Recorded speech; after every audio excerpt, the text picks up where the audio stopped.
But 87.5 foot-pounds of torque, plenty of power for passengers and luggage. The other difference, we didn't just change the motor, we also modified the gearbox. So where a superbike is going to give you top speed at the top of the straight in the top of 6th gear, the new 11-degree motor has a top speed in 5th gear so that 6th gear becomes a true overdrive.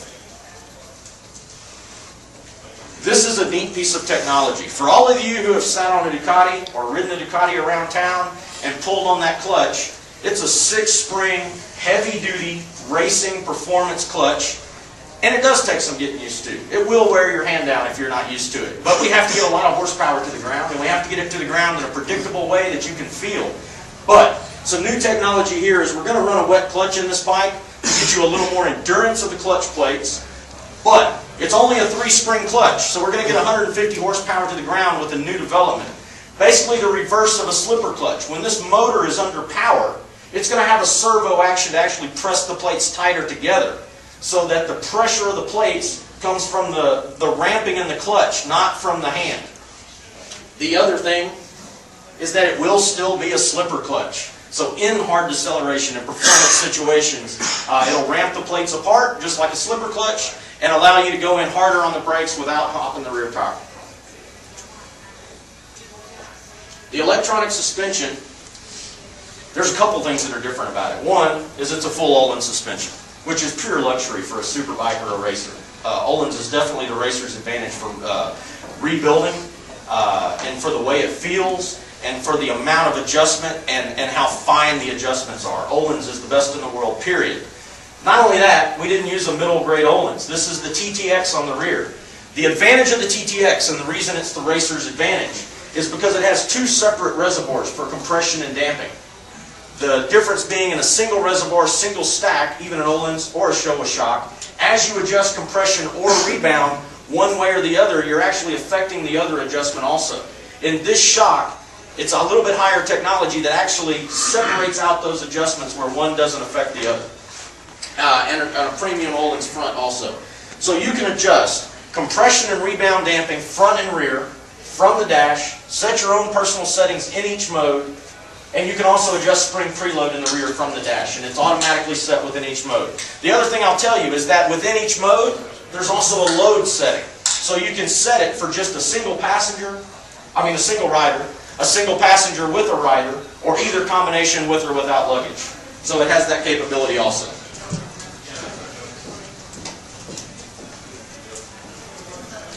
There's a picture of the key for the hands-free setting like I talked about. So this key will be in your pocket when you activate the controls. It'll start the electronics from about 6.5 feet away from the bike.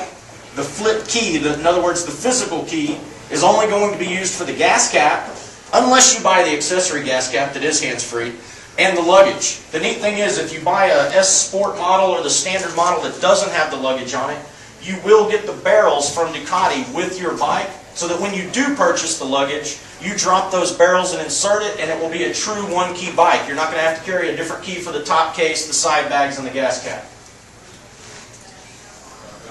This is our new switchgear, which you may have seen on the Street Fighter Hyper Motard. But basically in the down position, the red covers up the start button, and that's where you'll find the bike. And to activate the electronics while the key's in your pocket, you simply flip that up, and that's what activates the dash to be able to hit the start button.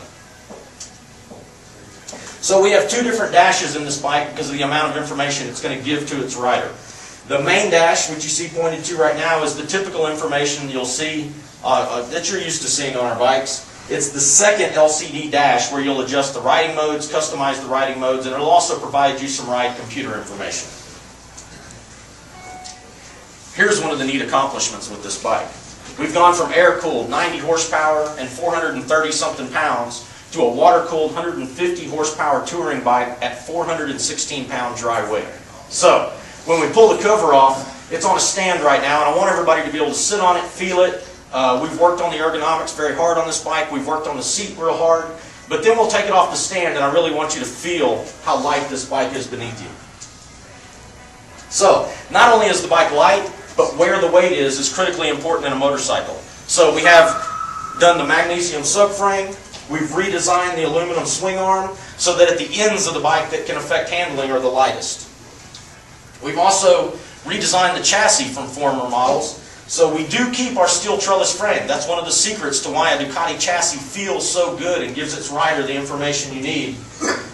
But we've combined some other materials for lightweight and achieved 19% more torsional rigidity. So the handling of the bike is improved. The other place that we've lightened up this bike and a couple of our others in the new model lineup is that we're using a different process for manufacturing the cases. Instead of having to over-engineer for material where there may be voids or air in the die, you don't have to engineer that material in because we're using a new vacuum process that's not going to have the voids. You use less material, a more structurally sound case can be lighter, and we're saving just about 4 pounds just in the engine cases on this and some of our other models. And so we protect the bottom of the motor for the multi-purposes of this bike with some sump guards. And then the other thing you want to maximize is your fuel capacity in a long-distance touring bike. So we use a blow-molded technology to take advantage of every available space on the bike. And you get 5.3 gallons of capacity. And look how small this bike is with 5.3 gallons, the increased efficiency of the Multistrada 11-degree motor, and I think this is way too conservative. We're finding out we're getting 45 to 50 plus miles per gallon depending on the rider. 5.3 gallons. This has to be an early estimate of when it's hitting the fuel light. It'll be a 200 mile plus distance bike. The exhaust system is... Is that a steel tank? It's not. It's a blow molded... yes, sir. Exactly. Another thing in the balance of the bike comes from the way the exhaust is designed. So you've seen a lot of modern manufacturers have to go to very large volume exhaust to meet Euro 3 spec and EPA spec emissions.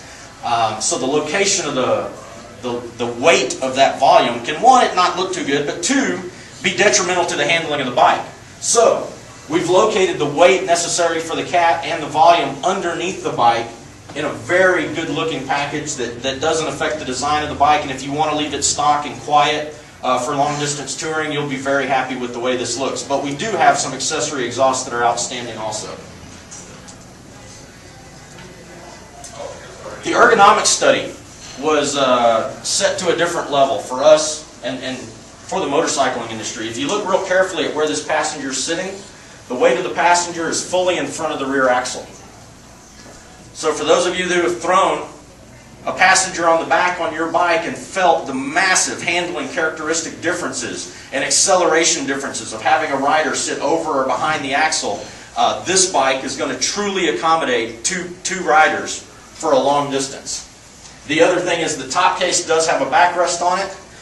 The luggage that comes with the bike does fit the bag. The side panniers come with the touring model. It'll fit a helmet in the left-hand side, but if you add the top case, you'll be able to store 2 full-face helmets in that.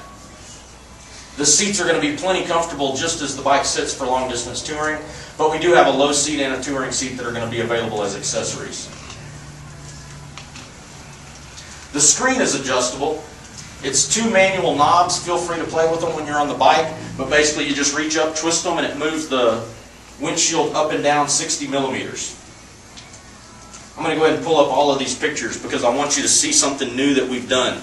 Coming and going in the dark, this bike is going to be very identifiable, like a new Audi car or some of the premium automobiles outside right now. This is a backlit LED shape.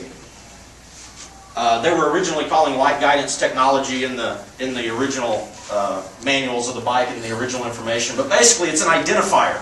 You'll be able to recognize this bike easily anywhere in the dark. So, it's going to come in 3 different main versions. The first version is the standard model, which is not going to include the electronic suspension, but it will have the traction control, and it will have the ride-by-wire, and you can option for ABS on the standard model. It comes in 2 colors. The S version is the one that by far we're receiving more deposits and interest on right now because it's the electronic suspension that's the key to the new idea of this bike. And with the Touring Edition, you're going to get the electronic suspension, the ride-by-wire, the traction control, but you're also going to get some accessories, which are the side panniers, heated grips, and a center stand for touring. If you opt for the Sport Edition, which is what I have here, you'll basically be replacing those touring accessories for some pieces of carbon fiber that are roughly the same cost. It'll be the belt covers, the